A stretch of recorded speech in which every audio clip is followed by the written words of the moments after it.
All right, Pistons yesterday. It had the press conference to introduce Monty Williams as their head coach. There are a couple. This is going to be a dual segmenter, guys. All right, it is because I saw a lot.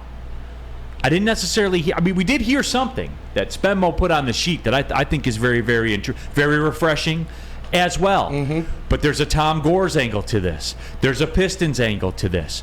We're going to tackle it all. We are. I mean, I think D-Mac, first and foremost, again, this is where I go to you. I cannot recall a time in all the press conferences I've been to, media days, all that kind of stuff. I cannot recall a time, number one, first and foremost, where an entire team shows up to a coach's introductory press conference. I've never seen that before. For a coach, yeah, that doesn't happen.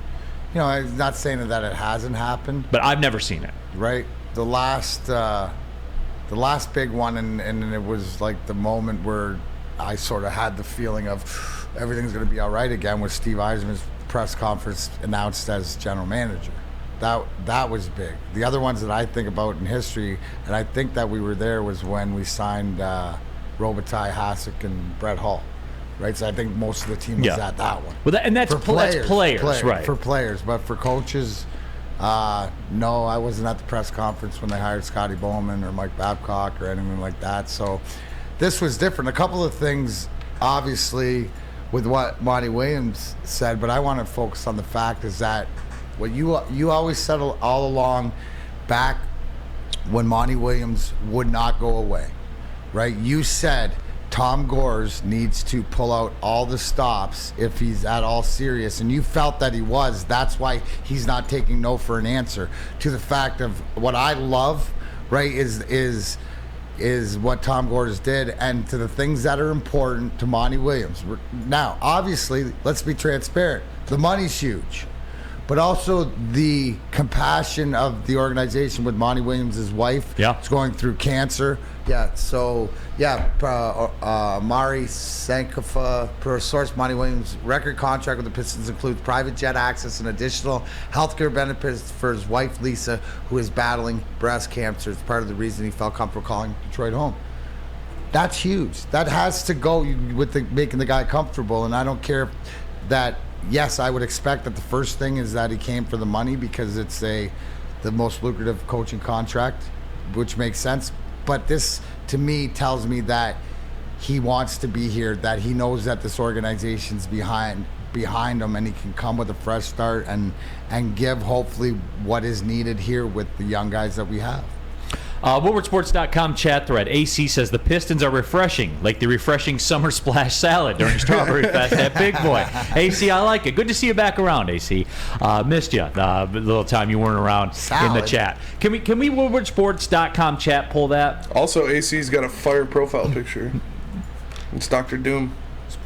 My favorite villain of all time. Okay. Yeah. I thought Sam Flannel was your favorite villain of all time. Oh, he's up there. He's up there. Power rank your villains, 248. Yeah.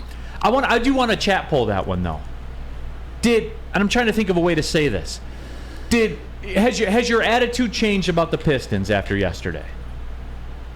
Because I think it has. I think too is that with everybody being there no matter what, but you had this vibe of sort of the Three Musketeers, all for one, one for all. Right, coming in there, led by that man. And you saw, like, Troy Weaver's reaction. You saw Tom Gores there, all the players, Cade Cunningham. You saw these guys. So, yes, I firmly believe that with AC, it's refreshing. But I go with the deep fried Oreo. Yes, I know that you do, D-Mac. I know that you do. Also, WoodwardSports.com chat thread. Steve Reiner says, this is the first time I've been happy that Gores is the owner. And guys, we went over this, right? I had a clip that went around social media that did pretty well. Spenny, you and I were talking about Gores. Mm-hmm. If he could write a check to be a champion, he'd write the check today. Yes, he would. He would write the check today and be like, hey, we're the champion. And you listen, how many times is that sort of said, or people speculate, well, it could only be money. But the guy, he actually does it. He sticks by to whatever else. Like, that's what he's about. And you nailed it that way, Neil, but he went out and did it. Right? He went out and did not take no for an answer no matter what it was. Because and that's the respect that you have to sort of give Tom Gores, because he said he would do that if it came down to money, and he did. Right? So you know what you're dealing with. It's not a money thing, right? It's not a money thing, and like it is with another other team. ownership in this town, with other teams. Right. So that's got to be refreshing in itself. WoodwardSports.com chat thread. Real Cream of Wheat says, my attitude changed as soon as they announced Monty as head coach. Sam Flannel, you're a basketball guy. Monty Williams. Oh, yeah. That's a home run, right? Yeah, I agree with the sentiment of the last person you mentioned in the chat. It wasn't even just the press conference. It was the day that they hired Monty Williams. My sentiment has always been that the Phoenix Suns should have never fired him in the first place. He did nothing to deserve being fired. He led the Suns to their most winningest stage of basketball since the Steve Nash and Mari Stoudemire years, and he was great for them there.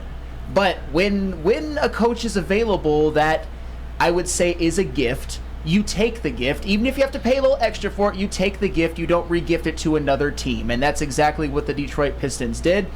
I think he has the chance to be the most successful head coach on this team since Larry Brown. I'd actually be surprised. Well, maybe not Larry Brown, Flip Saunders, but still, I could see it. And I'm very, very happy. And with every player being there at the press conference, that just confirmed everything that I felt already. It's a good day to be a Pistons fan. We haven't had a lot of good days lately. Well, D-Mac, real quick here, DNCENT says, do I want Monty? Yes. Should he and his family be taken care of? Yes. Do I feel like the more that comes out, we twisted his arm till he gave in? Also, yes. Is that a bad thing? I don't know. And D-Mac, I think I know where I already knew where you were going with that one. No, it's because business. but it's also, and Monty Williams has some, I know he's got a Coach of the Year on his resume, but yeah, he did get fired from Phoenix, so he's got stuff to prove. There's also, like, you make every accessory and everything. You make the money, you make the family, you make everything. Your travel where you don't have to worry about it. You can just coach. He's got something to prove here. My question that Sam got me thinking about, right?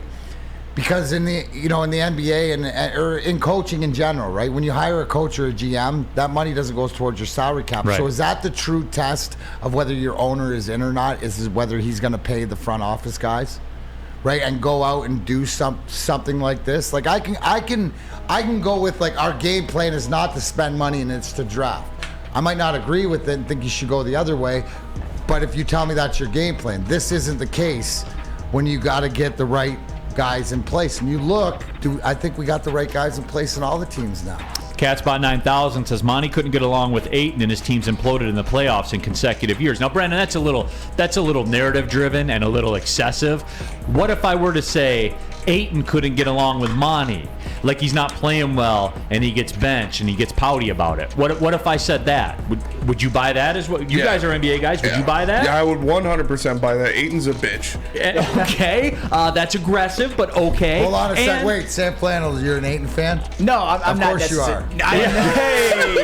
It's funny, just completely disregarding what I said. But no, whose tenure was more disappointing so far in Phoenix, DeAndre Ayton's or Monty Williams? I would argue DeAndre Ayton. Yeah, and that's a great way to put it, Yeah. Sam Flannel. Yeah. You're right on that one. And that's where I am with it too. And look, imploding in the playoffs, they were 2 games away from an NBA championship. Yeah. And guess what, guys? Those are hard to win. Yeah. They're pretty effing hard to win. Against Giannis. Averaging 35, Yeah. 13, and 5 on 62% shooting. A lot of that done against DeAndre Ayton, for the record. Yeah, so, there is that too. That depends on your narrative there, Catspot 9000. So, just the way you did it, see, I can do it too. And I got a feeling I'm closer to being right.